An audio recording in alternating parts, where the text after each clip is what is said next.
ख़ास तौर ते हिन सफूरा टाउन में जिते तव्हां बीठा आहियो, हिते टाउन चेयरमैन भी पीपुल्स पार्टी जा आहिनि, यूसन जा चेयरमैन भी पीपुल्स पार्टी जा आहिनि, पर हिते सिंधी वसंदियूं आहिनि। हज़ारनि जी तादाद में सिंधी माण्हू हिते रहनि था। बुनियादी सहूलतूं हिते मौजूद न आहिनि।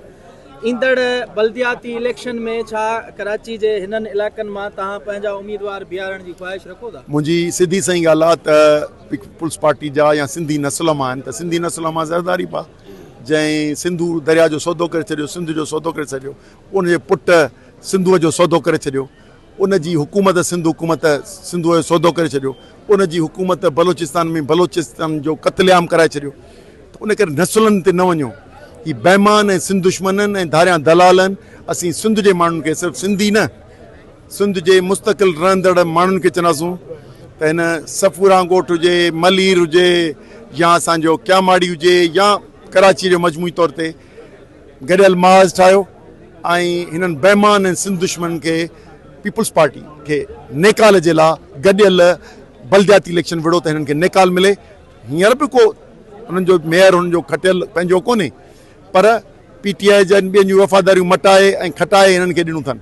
सो नाजाइज़ नमूने सां आहिनि, पर जिते जेकॾहिं सही नमूने सां चूंडिया आहिनि त उन्हनि खे रद्द करियो, उन्हनि खे ॿुधायो त तव्हां धारियां दलाल आहियो ऐं तव्हांजो सदर, तव्हांजो पार्टी चेयरमैन, तव्हांजो वज़ीर आला, तव्हांजा वज़ीर सभु हराम खोर आहियो। उन करे धारियूं दलाल ऐं उन जी नज़र सां ॾिसंदो त हिते चेंज ईंदी। असीं दोस्तनि खे चवंदासीं हिते भरपूर बल्दियाती इलेक्शंस में हिसो वठनि। ॾिसो, हू ज़ालिमनि जे ख़िलाफ़ ऐं सिंध दुश्मननि जे ख़िलाफ़ हुनजी सॼी सियासत थी।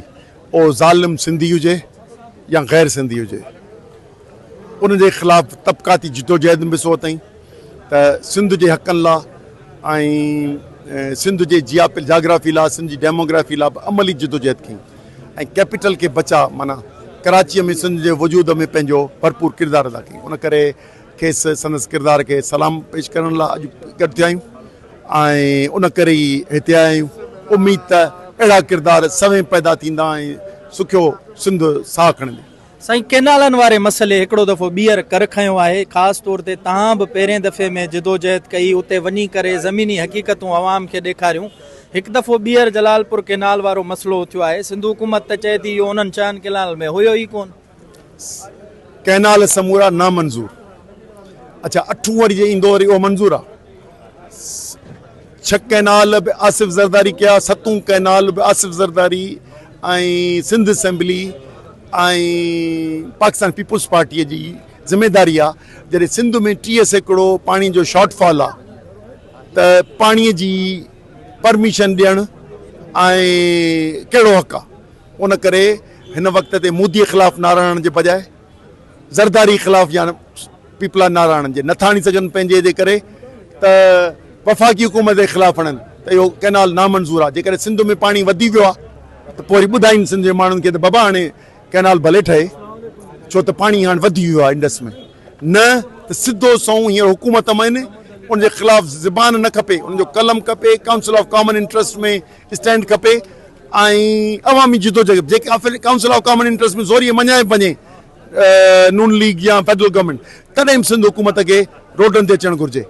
ऐं छो त सिंध में 30% पाणी खोट आहे।